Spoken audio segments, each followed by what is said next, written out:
வாழ்த்து கவி படித்தவர்கள் பல பேர் இன்றைக்கு அலர்ஜியாக இருக்கிறார்கள் அல்லவா? நாயகத்தை நீங்கள் மீலாது என்றும் மௌலிது என்றும் புகழ்ந்து தள்ளி விடுவீர்கள் என்று அச்சம் கொள்ளுகிறார்கள் அல்லவா எத்தனையோ பேர்.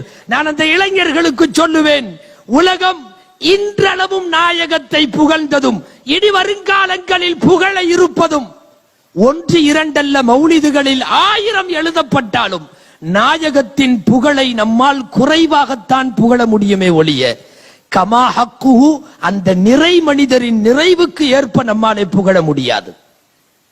நாம் எம்மாத்திரம் 120 வயசு ஹஸ்ஸான் கவிதை எழுதி புகழ் பாடினார். 120 வயசு, 120 வயசினுடைய 60 ஆண்டு காலம் நாயகத்தை திட்டி திட்டி கவிதை எழுதிய பேனாது எழுதுகோளது.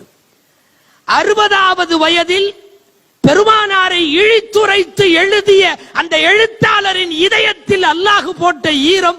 அவர் இஸ்லாத்திலே சேர்ந்தார். கஃபாராவாகவோ குற்றத்திற்கு பரிகாரமோ என்னவோ தெரியவில்லை, அல்லாஹ் அடுத்த 60 வருஷம் ஆயுள் கொடுத்தான். 60 ஆண்டு காலம் அறியாமையில் ஜாகிலியத்தில், 60 ஆண்டு காலம் இஸ்லாத்தில். கடந்த காலங்களில் எழுதிய பல்வேறு விதமான கடுஞ்சொற்களுக்கு, சுடு சொற்களுக்கு, தடித்த வார்த்தைகளுக்கு மாற்றாக 60 வருஷம் எழுதினார்.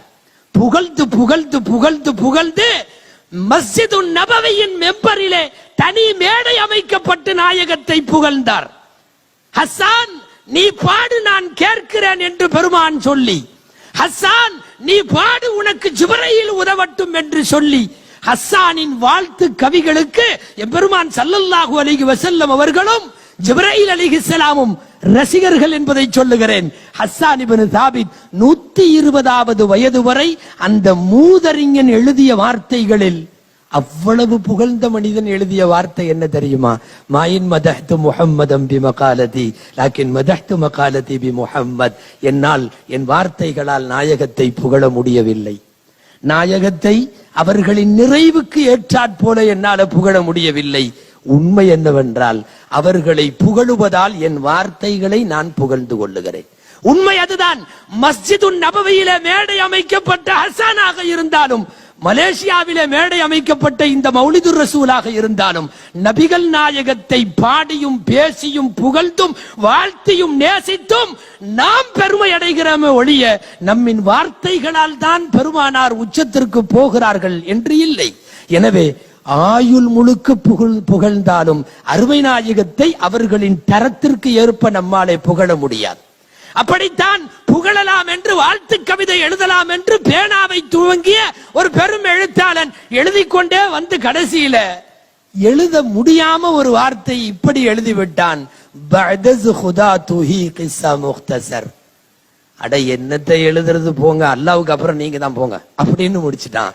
ஏனென்றால் தனித்தனியாய் தொகுத்து தொகுத்து எத்தனை புகழை சொல்ல முடியும்? அவர்கள் அரசியலை, அவர்கள் வாழ்வியலை, அவர்கள் குடும்பவியலை எதை பேச முடியும்? ஒண்ணுமில்லை.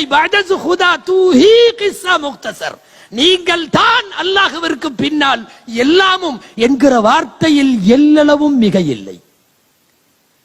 பெண்குலம் பெற்றவர்களில் உங்களைப் போல் யாரையும் பெறவில்லை.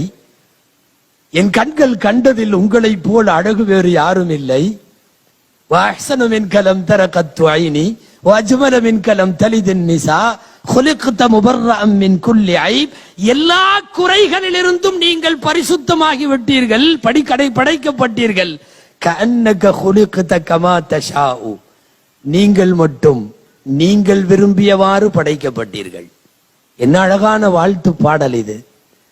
நபிகள் நாயகம் ஸல்லல்லாஹு அலைஹி வஸல்லமை உலகத்திலே வாழ்த்து எழுதிய கவிஞர்கள் யாரும் இன்னமும் நிறைவாக வாழ்த்து பாடவில்லை என்றிருக்கிற போது நம் அரைகுறை புகழையே தேவையா என்று சில பேர் விவாதம் நடத்துவது வேடிக்கையானது. கண்ணாடிக்கு முன்னாடி நிக்கிற நாம எல்லாருமே கிட்டத்தட்ட ஏதாவது ஒரு பெருமூச்சு விடுகிறோம் அல்லவா? இப்படி இருந்தா நல்லா இருக்கும், கொஞ்சம் ஒல்லியா இருந்திருக்கலாம், அல்லது கொஞ்சம் குண்டா இருந்திருக்கலாம், மண்டையில கொஞ்சம் இன்னும் கொஞ்சம் முடி வந்திருக்கலாம், நிறைய சொல்லுகிறோம் அல்லவா? கண்ணாடிக்கு முன்னாலே நின்று கரெக்ஷன்கள் சொல்லக்கூடிய நிறைய பேர்